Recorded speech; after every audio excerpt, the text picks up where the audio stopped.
The Cutlery War.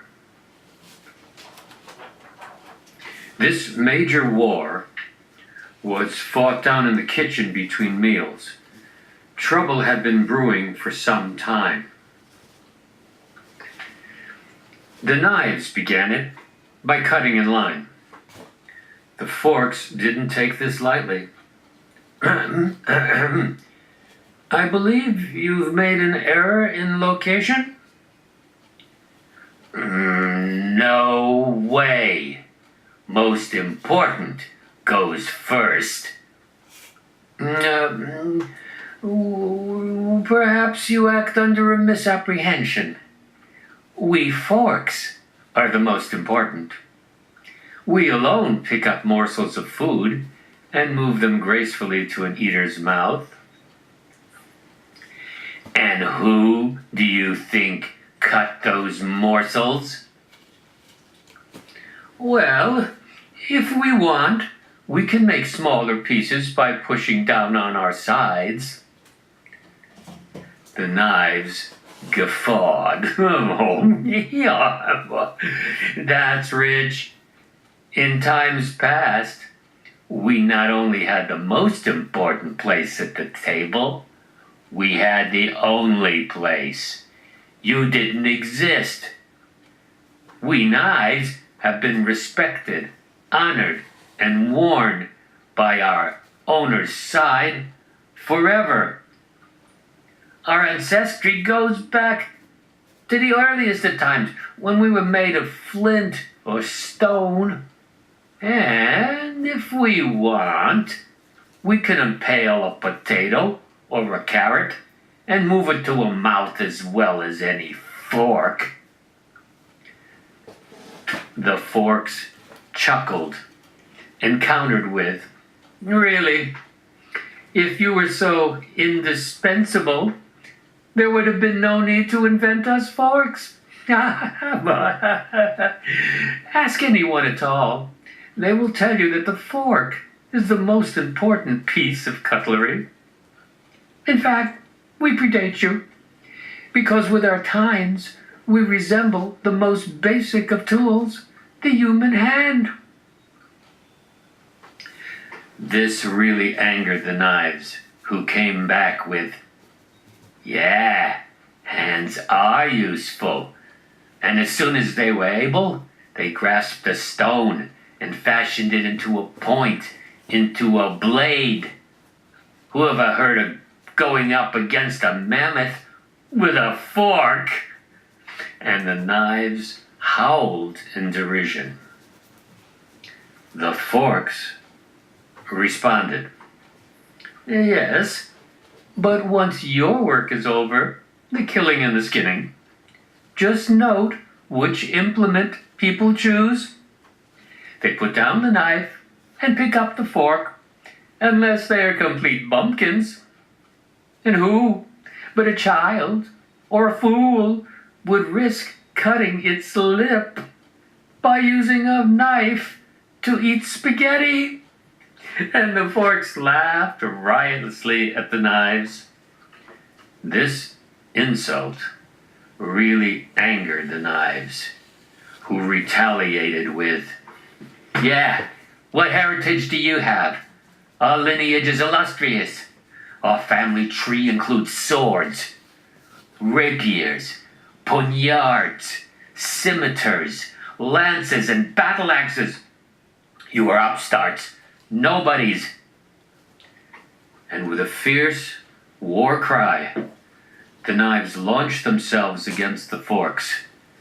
"Knives forever!" And the forks counterattacked, shouting, "Forks rule!"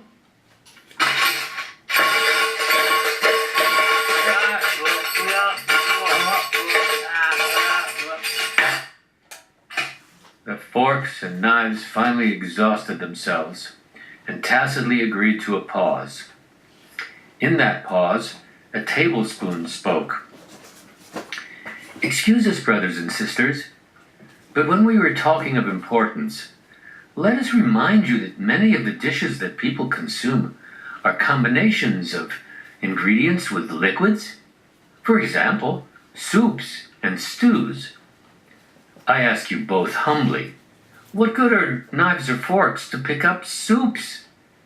I'm afraid, but us spoons can do what neither of you can.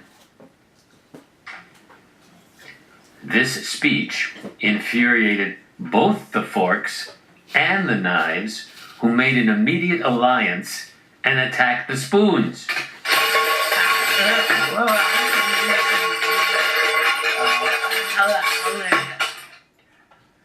Who were rapidly beaten into submission and lay helplessly horizontal.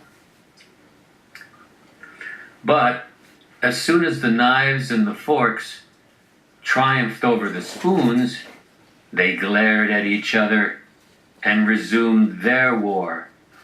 Forks rule, knives forever.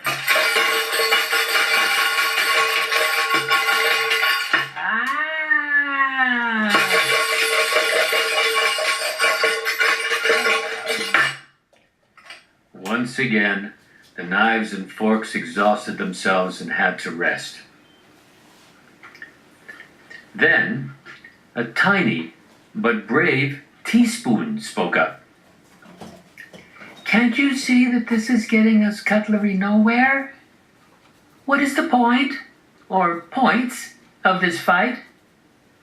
Forks. You must admit that knives can cut meat into smaller portions if you hold it. Knives.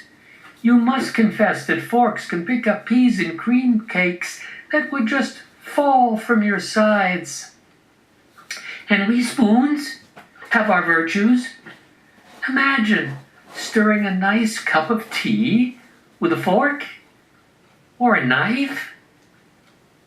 No, each of us cutlery can do something that the others cannot do as well, which makes us each special.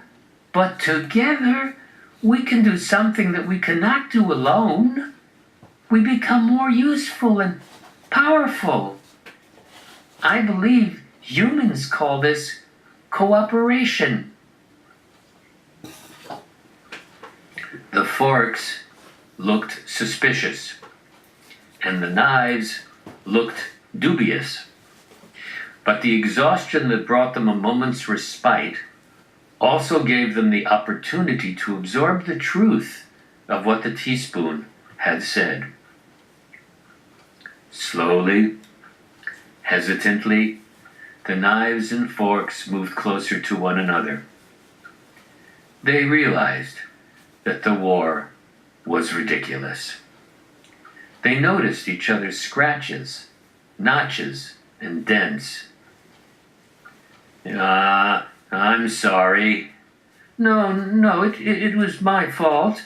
No, really, I shouldn't have. No, actually, They brushed against each other, signaling an end to the Cutlery War. Of course, within the remnant of the knives and inside the collection of forks, and even a spoon or two, there were some who distrusted this new tool called cooperation. So the next time you pick up a utensil, remember the Cutlery War, and let us hope the truce holds so that we can finish our dinner in peace.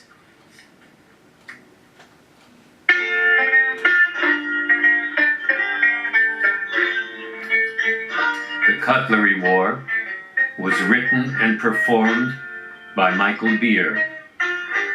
Original Elizabethan music was composed and performed by Greg Moore.